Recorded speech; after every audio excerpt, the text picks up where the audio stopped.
welcome to the deep dive. We're jumping straight into one of the most enduring and, well, frankly, volatile relationships in modern history, the story of conflict between India and Pakistan. Yeah, it's a long and complicated one. Our exploration today, it draws from a range of analysis, taking us right from the upheaval of the 1947 partition, all the way through to the really significant tensions we've seen as recently as 2025. Exactly. And our mission here is to kind of distill the crucial elements of this complex narrative for you. We're going to unpack the key wars that have shaped this relationship, the conflicts of 1947-48, 1965, 1971, and of course the Kargil War in 1999. And as we delve into each one, you'll see this recurring, deeply embedded flashpoint. It just keeps coming up. The Kashmir issue. You really can't understand this history without recognizing its central role. It's been, well, pretty much the primary source of friction, hasn't it? A constant catalyst for hostility. Definitely. We'll look at how it all started and why it's still so critical today. And this isn't just history class. Our sources also shed light on the present day, including the notable increase in tensions back in 2025. There were military movements, significant diplomatic fallout. Right. It felt very close to the edge then. It did. And it's vital to consider the broader context, too. These conflicts, they don't happen in a vacuum. We'll also touch upon the global implications, the ways major world powers have been involved and still are in this whole dynamic. Which leads us to a really fundamental question. Looking ahead, if there were future conflicts, who actually stands to gain? And maybe more importantly, who faces the biggest losses? A crucial question. Okay, so let's start at the beginning. Let's go back to that foundational event, the partition of India in 1947. Such a seismic event. What were the driving forces behind it, according to the analysis we have? Well, it was a mix of things, really. The British policy of divide and rule certainly played a part over the long term, no doubt. But our sources really emphasize the significant socioeconomic disparities that existed at the time. Right. The analysis mentions the, quote, socioeconomic backwardness of Muslims, lower literacy rates, and underrepresentation in industry and trade. That must have created a real sense of insecurity. It absolutely did. A fear among some Muslim communities that their interests might just get sidelined in a Hindu-majority India. And this is where figures like Jinnah and the Muslim League come in. Exactly. Their emergence was crucial. Now, there's some debate, was Jinnah's demand for a separate state initially just a bargaining chip? But the sources suggest the strong support from Muslim landowners and elites who were wary of the Congress Party's more socialist leanings. That makes the bargaining chip idea less convincing. So Jinnah tapped into those anxieties, framed it as avoiding so-called Hindu dominance. Pretty much. He leveraged those existing socioeconomic conditions to build support for a separate nation.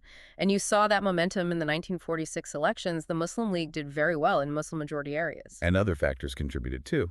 Linguistic divides. Yes, the Urdu-Hindi controversy, that definitely added fuel to the fire, exacerbated communal tensions. And then there was the ideology, the two-nation theory, formalized in the Lahore Resolution of 1940. Which basically argued that Muslims and Hindus were fundamentally two distinct nations with different interests, different cultures, the whole package. Jinnah argued they needed their own state. The immediate consequences of actually implementing partition were just devastating. Widespread violence, mass displacement. The scale is hard to fathom, honestly. The analysis points to around 2 million deaths.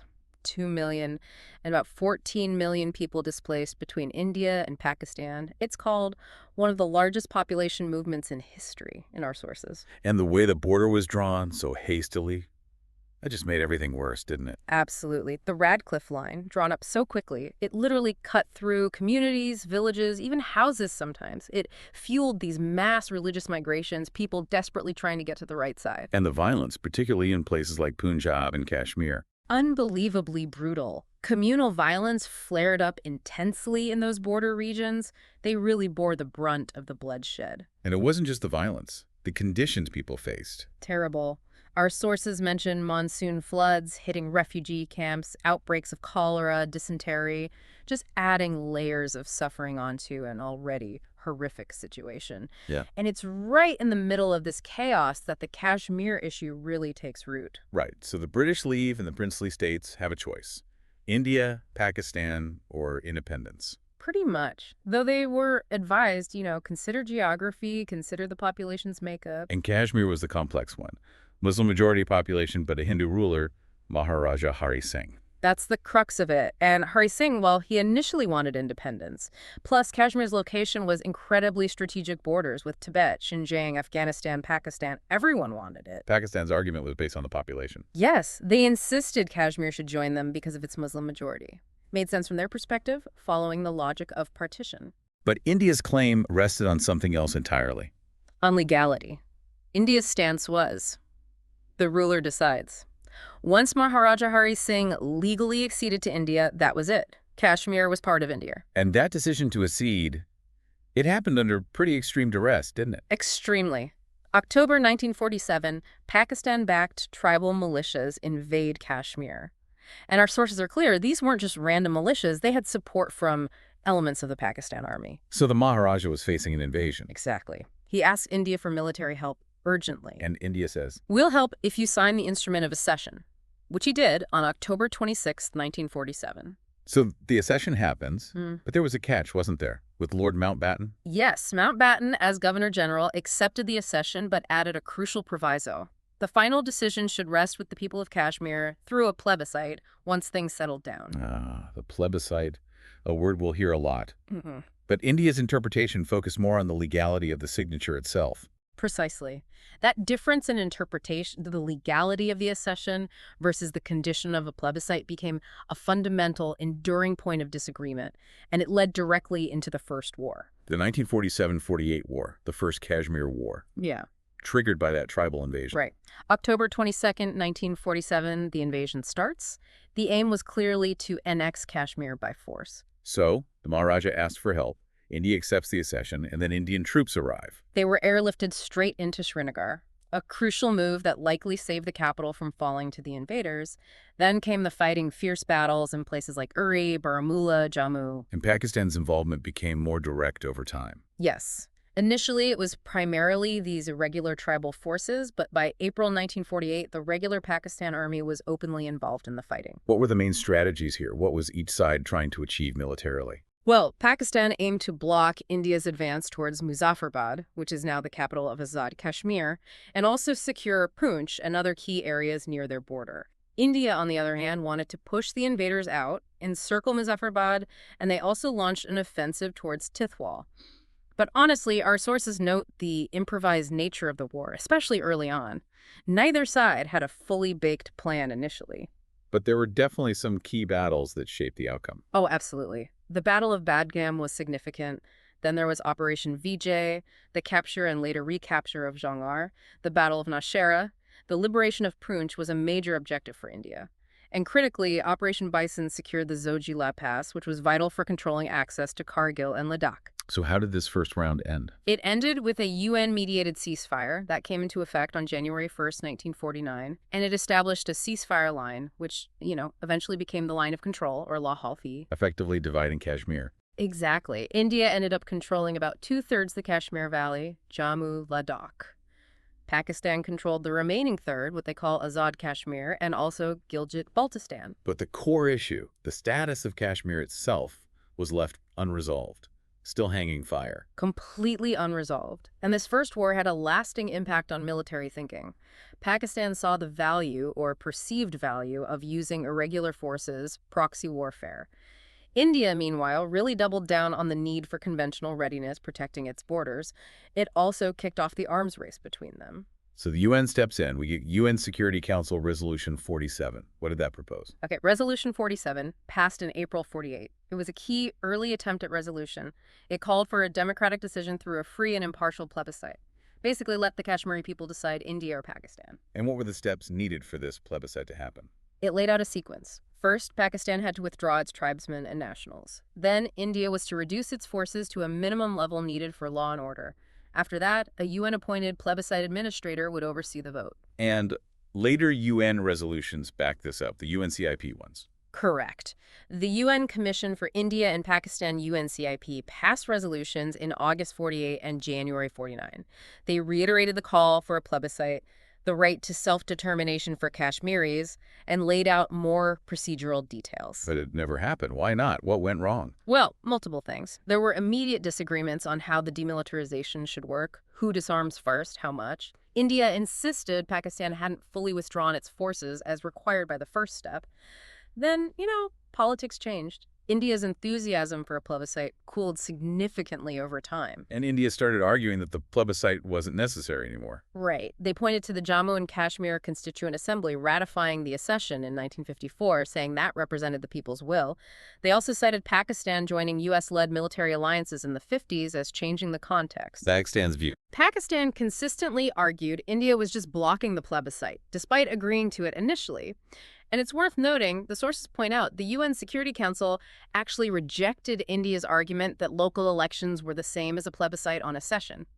So the UN resolutions remained on the books, but unimplemented. Kashmir stays unresolved, festering, really, which leads us to the 1965 war. What sparked that? Kashmir, again, fundamentally, but the direct trigger was Pakistan's Operation Gibraltar. This was an attempt to infiltrate forces into Indian-administered Kashmir to stir up a local revolt against Indian rule. And this came after that earlier clash in the Rann of Kutch, right? Was that connected? Yeah, Operation Desert Hawk in the Rann of Kutch earlier in '65. Many see that as Pakistan kind of testing the waters, gauging India's military response before launching the bigger operation in Kashmir. But Gibraltar didn't work out as planned for Pakistan. No, it largely failed. They expected locals to rise up, but that didn't happen. The infiltrators were detected pretty quickly by Indian forces, partly thanks to information from local Kashmiris themselves. So that failure led Pakistan to escalate, to Operation Grand Slam. Exactly. Operation Grand Slam launched September 1st, 1965. The big objective was to capture the Aknor Bridge. This was a really vital bridge, the main supply line for Indian forces in southern Kashmir. Capturing it could potentially cut them off. And India's response was significant. They didn't just defend in Kashmir. No, they escalated too. On September 6th, India launched a major counterattack across the international border, heading towards Lahore in Pakistan's Punjab province. A bold move to relieve pressure on Kashmir by opening a second front. And this war saw some massive tank battles, didn't it? Huge ones. Some of the biggest since World War II, actually, particularly around Sialkot and in the Punjab plains. The Battle of Asalutar was a major Indian victory. They inflicted heavy losses on Pakistani tanks there. So how did it end after about, 17 days? It ended in a stalemate, militarily speaking. Neither side made decisive gains. There was a lot of international pressure, particularly from the U.S. and the Soviet Union, leading to a UN-mandated ceasefire on September 23rd. Which was followed by the Tashkent Declaration. What did that achieve? The Tashkent Declaration, signed January 10, 1966, brokered by the Soviets. Indian PM Shastri and Pakistani President Ayub Khan agreed to withdraw forces back to the pre-war lines where they were before August 5, 1965. They also agreed to non-interference, stopping hostile propaganda, restoring diplomatic ties, exchanging POWs. How was it received back home? Mixed reactions. In India, some criticized it for not getting a no-war pact or a commitment from Pakistan to stop supporting militants in Kashmir. In Pakistan, there was widespread disappointment, a feeling they hadn't gained anything. It really hurt Ayub Khan's popularity. So Tashkent restored the status quo ante, but didn't solve the underlying problem. Pretty much. Borders back to where they were, diplomats talking again, but Kashmir, still unresolved. The mistrust, the animosity, it all remained, just setting the stage for the next round, sadly. And the aftermath of '65 had longer-term consequences. Definitely. In Pakistan, it hastened Ayub Khan's political decline, helped Zulfikar Ali Bhutto rise. Pakistan also leaned much more heavily on China for military aid after that, and strengthened ties with Muslim nations. India, for its part, recognized some weaknesses exposed by the war and pushed ahead with military reforms. Okay, let's shift now to 1971, a very different kind of war, leading to the birth of Bangladesh. What were the roots of this one? This conflict was fundamentally rooted in the Bangladesh liberation movement in what was then East Pakistan. You had huge divisions, geographical, cultural, political, linguistic, between West and East Pakistan. Policies from West Pakistan, like imposing Urdu as the official language, really alienated the Bengali population in the East. And the 1970 elections were the flashpoint. Absolutely. The Awami League, led by Sheikh Mujibur Rahman and based in East Pakistan, won a clear majority in the national elections, enough to form the government. But President Yahya Khan, based in West Pakistan, refused to let them take power. Which led to protests, and then a brutal crackdown.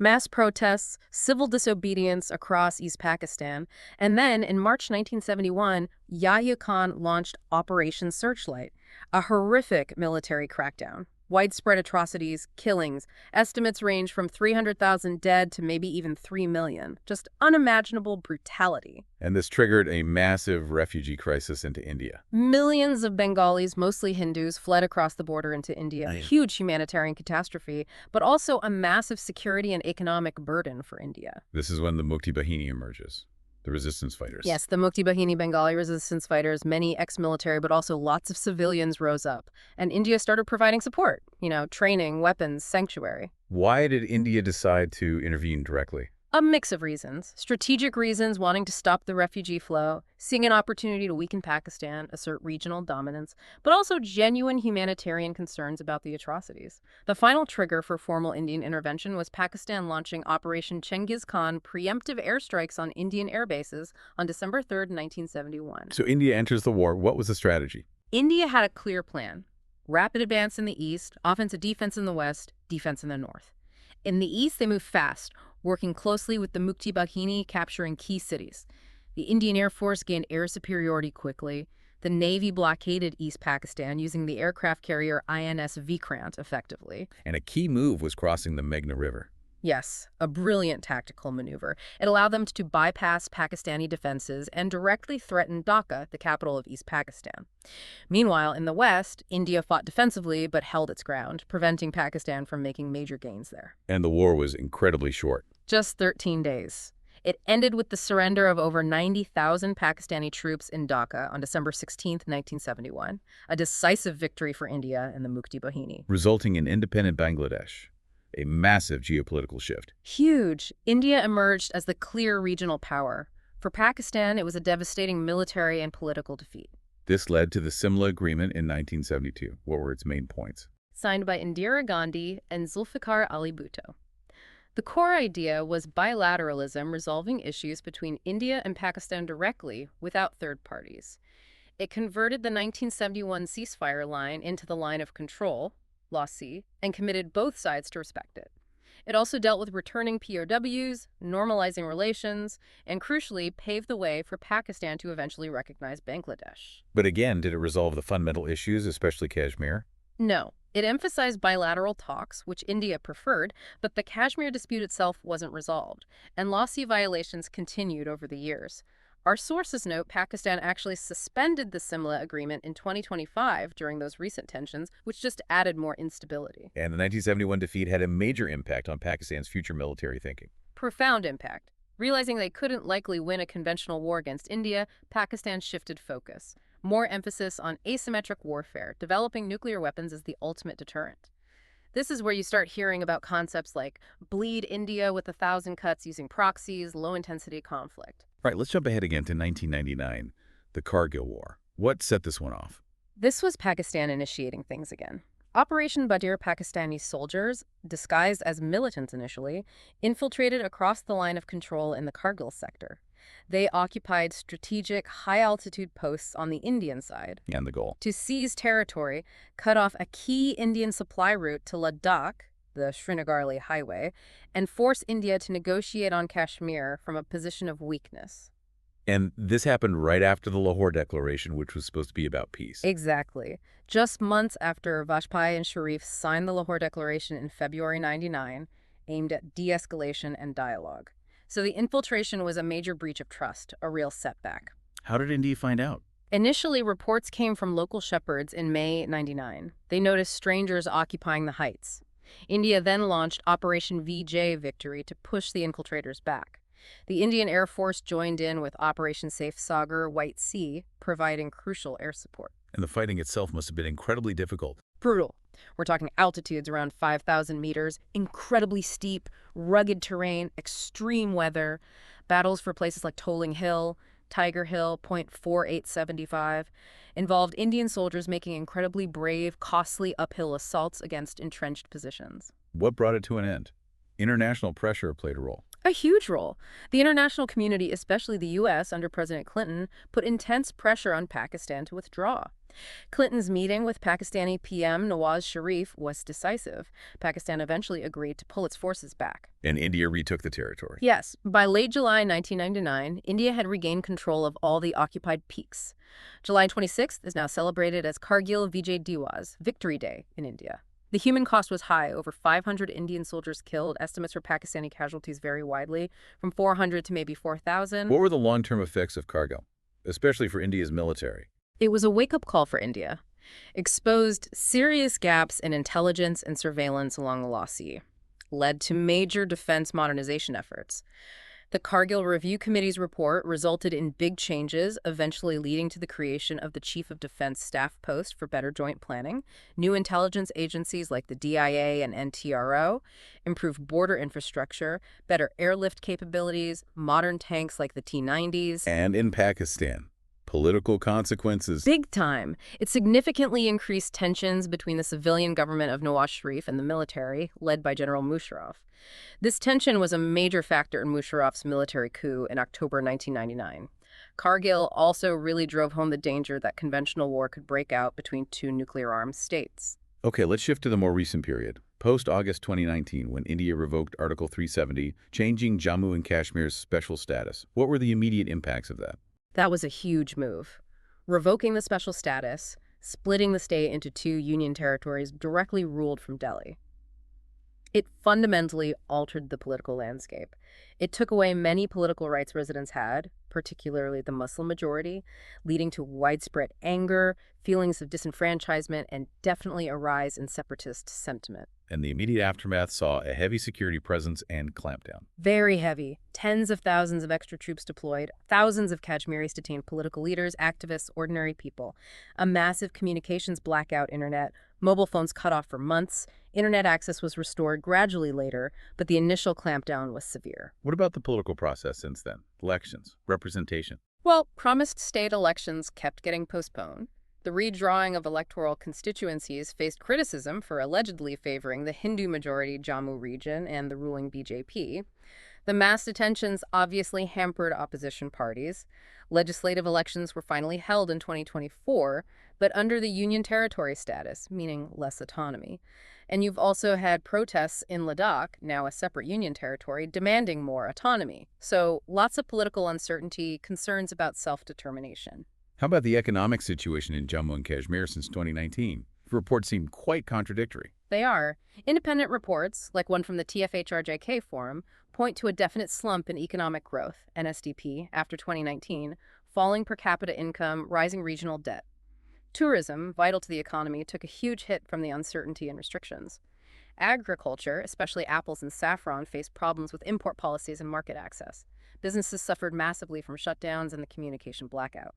Unemployment, especially youth unemployment, remained high, well above the Indian average. But official reports paint a rosier picture. Yes, the government's economic survey for 2024-25 claims positive trends, growth picking up, unemployment falling, tourism reviving, new investments. So there's a definite divergence between official narratives and independent analyses or human rights groups' findings. And then the military tensions in May 2025, halting cross-border trade, water disputes, that certainly wouldn't have helped the economy. And the human rights situation. International organizations have been watching closely. Very closely. Groups like Human Rights Watch, Amnesty International, UN bodies, they've consistently raised serious concerns. Restrictions on freedom of expression, freedom of assembly, arbitrary detentions, allegations of extrajudicial killings, torture, impunity for security forces. The list is long. Any specific findings you can share? Sure. HRW's July 2024 report mentioned ongoing repressive policies, targeting of minorities and migrant workers. Hundreds detained under harsh laws like the Public Safety Act, PSA, and the Unlawful Activities Prevention Act, UAPA, often used, critics say, to stifle dissent. Amnesty found a seven-fold increase in PSA cases after 2019, disproportionately in Muslim-majority areas. Journalists have faced interrogations, raids, threats, attacks. The internet shutdown severely impacted information access and the economy. Earlier UN reports also flagged excessive force and restrictions. Freedom House noted a loss of political rights and civil liberties. Local groups like JKCCS documented killings, property destruction, limits on assembly. It's a grim picture from these monitors. Very grim indeed. Okay, this brings us to the build-up to the major escalation in 2025. What was happening in late 2024, early 2025? Tensions were definitely ratcheting up. More military activity along the Law Sea and the international border. Ceasefire violations, small clashes becoming more frequent. Both sides were accusing each other of provocations, building up troop levels. Reports of more intense air activity near the Law Sea. Claims and counterclaims about shooting down drones. You could feel the pressure building. And then came the Pahalgam attack in April 2025. That seems to have been the spark. A horrific attack. April 22nd, 2025. Terrorists targeted tourists in Pahalgam's Baizaran Valley. 26 civilians killed, mostly Hindu tourists from India. India immediately blamed Pakistan-backed groups, accused Pakistan of supporting cross-border terror. Pakistan, as usual, denied involvement. India's reaction was immediate and strong. Very strong. Expelled Pakistani diplomats, recalled their own staff, suspended visa services, closed the border, and then the big one, announced withdrawal from the Indus Waters Treaty, a major escalation. Pakistan retaliated. They did. Halted all trade with India, closed their airspace to Indian flights, and announced they were suspending the Simla Agreement. Tit-for-tat escalations, pushing things towards the brink. Which led to direct military actions. India's Operation Sindoor and Pakistan's Operation Bunyan el-Mersus. Tell us about those. Okay, Operation Sindoor. Night of May 6-7, 2025.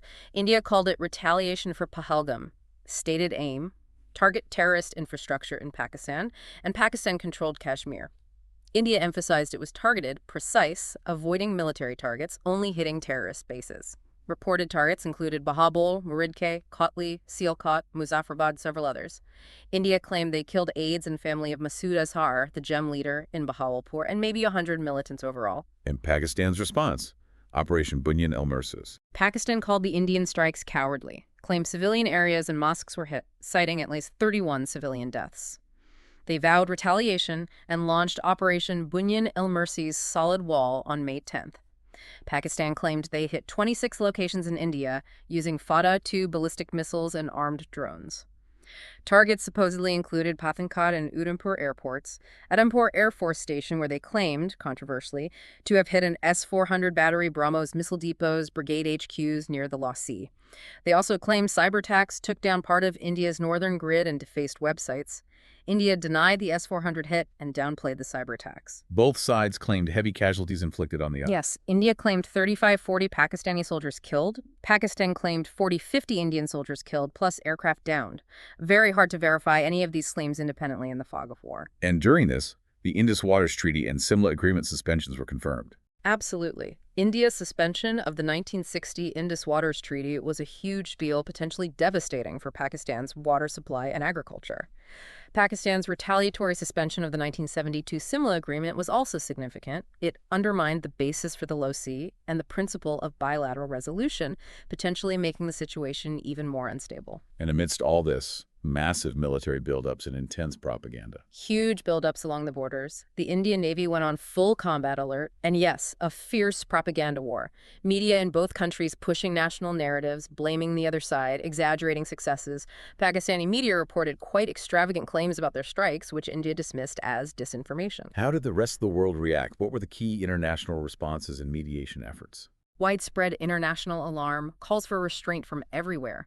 The UN Secretary-General urged calm, later welcomed the ceasefire.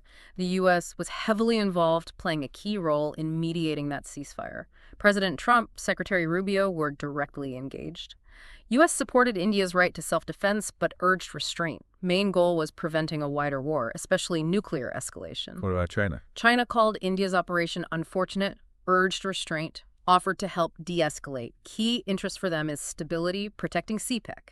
They have close ties with Pakistan, obviously. Russia, the EU, OIC. Russia expressed deep concern, called for restraint, condemned terrorism, hoped for peaceful resolution based on Lahore. They have good ties with both, especially India as a defense partner. The EU condemned the Pahalgam attack, acknowledged self-defense rights, but expressed great concern about escalation, urged restraint. The OIC welcomed the ceasefire, urged dialogue, reaffirmed support for Kashmir solution, though some noted maybe less strong backing for Pakistan than usual, possibly due to India's outreach. And the Gulf states. Yeah. Turkey. Saudi Arabia announced efforts to de-escalate. Their foreign minister visited both capitals. UAE called for restraint. Iran welcomed the ceasefire, offered mediation. All have strong interests in regional stability. Turkey expressed concern, stated India's attacks increased war risk, urged prudence. They welcomed the ceasefire but also called for dialogue mechanisms. Turkey has strong ties with Pakistan, reportedly supplied drones and diplomatic support during the crisis. So a ceasefire was eventually reached on May 10th, mediated by the U.S., but was it stable? What were the prospects for real de-escalation? The ceasefire was agreed, yes, but almost immediately both sides accused each other of violations, drone attacks, cross-border firing. Experts warned it was fragile, risk of renewed crisis remained high because the core issues, Kashmir, terrorism, weren't addressed. India keeping the Indus Treaty suspended, Pakistan keeping Simla suspended. That narrowed diplomatic options. Continued military buildups, hardline rhetoric, didn't bode well for de-escalation.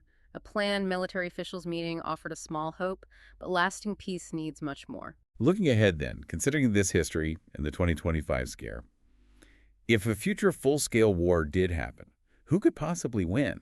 Seems like a lose-lose. It absolutely does. It's hard to see any real winners. The human cost, the economic devastation would be immense for both. Maybe, indirectly, arms manufacturers benefit from increased spending. Maybe some geopolitical actors see instability as an opportunity. China perhaps might see a distracted India as advantageous, but they'd also worry hugely about CPEC and regional chaos. Some fringe theories mention Western lobbyists or investors, but any games like that are trivial compared to the catastrophe of war. Let's look at the key international players again. China, what's their likely position in a future war scenario? China's position is tied to Pakistan, their all-weather strategic cooperative partner, the Iron Brother. CPEC is vital. Direct military intervention by China. Unlikely based on past form like 1971, but expect strong diplomatic support for Pakistan, defending their position internationally, possibly providing more financial and military aid. Their main interests are regional stability for CPEC, balancing India. Red lines might be a direct threat to CPEC or Chinese nationals. And the U.S., how would they likely position themselves? The U.S. walks a tightrope: counterterrorism, regional stability, the Indo-Pacific strategy. That means a deepening partnership with India, but also needing some cooperation with Pakistan. Direct U.S. intervention. Very unlikely. Focus would be diplomacy, de-escalation, preventing nuclear use like in 2025. They have tools like sanctions or aid cuts, but effectiveness varies. Defense agreements with India, LAMOA, Kamkasa, Bikasa, facilitate cooperation but aren't mutual defense treaties. U.S. actions would depend heavily on China's role in the nuclear risk level. Russia, balancing act there too. Definitely. Long-standing strategic partner and arms buyer in India, but growing energy and defense ties with Pakistan too. Intervention, no. Priority is stability, maintaining good ties with both. They'd push diplomacy, mediation, like Tashkent in '66. Arms sales decisions would be pragmatic, based on geopolitics. Their actions would also be influenced by the U.S. and China. And Turkey and the Gulf states. Gulf states, Saudi, UAE, Iran, have huge economic and human ties, migrant workers, to both India and Pakistan. Their primary interest is stability. Expect diplomatic efforts, mediation. Saudi Arabia might offer financial aid to Pakistan. Iran's position is a complex neighbor to Pakistan, but big interest with India, Chabahar Port. Turkey has very strong ties with Pakistan, strategic, military, ideological. They support Pakistan on Kashmir, supply defense tech like drones, expect strong diplomatic support for Pakistan, maybe military material aid, direct intervention unlikely due to NATO, economic ties with India. Turkey's stance has pushed India closer to Greece and Armenia. We absolutely have to talk about the nuclear dimension, the arsenals, the doctrines. Critical point, both nuclear armed. India estimated 172 plus warheads, Pakistan 170, 200 plus serious sorts. India has a no first use NFU policy, will only retaliate massively after a nuclear, possibly chemical, biological first strike. Pakistan has full spectrum deterrence, keeps ambiguity, reserves the option of first use, especially to counter India's larger conventional forces. They've also developed tactical nuclear weapons, TNWs. And Pakistan has stated red lines for potential nuclear use. Yes, things like major territory loss, large part of their military destroyed, economic strangulation, political collapse. The TNWs are potentially for battlefield use against a conventional attack, like India's debated cold start doctrine. What about the risks around command and control? The possibility of accidents? Huge concern. Both have C2 systems, but questions remain about reliability in a crisis. Pakistan's TNWs, being potentially more dispersed, raise risks of accidental or unauthorized use. That accidental Indian BrahMos missile firing into Pakistan in 2022 was a stark warning, showed potential for miscalculation, failure, unintended escalation. New tech like cyber warfare, AI, and C2 systems just adds more complexity and risk. So what are the pathways that could lead to nuclear escalation? What are the triggers? Several scary possibilities. Pakistan feeling its red lines are crossed by an Indian conventional attack. Miscalculation or misperception on either side during intense crisis. Pakistan using TNWs early, triggering India's massive retaliation doctrine. A catastrophic failure in command and control or unauthorized launch. Or a major terrorist attack, especially one clearly linked to state support, leading to a cycle of conventional escalation that spins out of control towards the nuclear threshold. Looking globally again, what about the impact on crucial energy corridors like CPEC and INSTC? A war could devastate them. CPEC runs right through disputed territory, Gilgit-Baltistan, claimed by India, making it a potential target. Infrastructure like Gwadar Port would be at risk. Disruption would be a massive blow to China's strategy and investment. It could also worsen existing security threats to CPEC, like Balak separatism. INSTC, linking India to Russia via Iran, would also face risks, especially access to Iranian ports. Regional instability would threaten the whole project. And how would existing defense agreements and alliances play out? They'd be tested, for sure. India's U.S. agreements, LMOA, etc., offer advantages but don't guarantee intervention. India's Russian arms supply is crucial, but Moscow's support might be tempered by geopolitics. Pakistan would lean heavily on China for military, economic, diplomatic aid, no formal treaty but very strong alignment. Turkey would likely offer Pakistan diplomatic and material support. The U.S. MNA status for Pakistan doesn't guarantee defense, especially with the stronger U.S.-India ties now. A war could really shake up these partnerships. What about the global economic fallout? Potentially devastating. The region is near vital Middle East energy routes. War could spike oil prices, disrupt supply. Global trade routes through the Indian Ocean or Arabian Sea could be threatened, hitting supply chains, raising shipping costs. Financial markets would likely see major volatility, capital flight from emerging markets. Insurance costs, especially maritime aviation, would soar. And sectors relying on India-Pakistan textiles, pharma, IT, agriculture would face disruption, potentially causing global shortages and price hikes. And the absolute worst case, a nuclear exchange. What about the impact on global climate, food security? Even a limited India-Pakistan nuclear exchange could be globally catastrophic. Fire source could pump millions of tons of black carbon soot into the stratosphere. This blocks sunlight, causing global temperatures to plummet, maybe 1.8 to 5 degrees Celsius drop. A nuclear winter, or nuclear autumn, reduced sunlight, maybe 35% less, rainfall patterns disrupted, dropping 8–30%. And the impact on food. Disastrous. The cooling would cripple agriculture worldwide. Global production of staples, maize, wheat, rice, soybeans could fall 10–20%. Models suggest this could lead to famine for over 2 billion people globally. Marine ecosystems would suffer too, reducing fish stocks. A regional nuclear conflict could trigger an unprecedented global food crisis. Truly horrifying. It really is a sobering and terrifying prospect. So as we wrap up this deep dive, we've covered this long, often tragic history of India-Pakistan conflict, huge human and economic costs. Kashmir, always central, always unresolved. That 2025 escalation showed just how fragile things are. And the potential consequences of another full-scale war. Regional devastation, yes, but potentially global catastrophe, especially with the nuclear angle affecting climate and food security worldwide. The roles of international actors, the U.S., China, Russia, others, are absolutely critical, either fueling or dampening the flames. Which leaves us, and you, the listener, with a crucial, urgent question. Can these two neighbors, nuclear-armed, burdened by history and mistrust, actually find a path to lasting peace and cooperation? Or is this region just destined for more conflict, with potentially devastating global results? And following on from that, what role can the international community realistically play? Can they help foster a peaceful resolution that actually gets to the core issues, doesn't just put a Band-Aid on things, and maybe helps secure a less dangerous future for everyone? Lots to think about.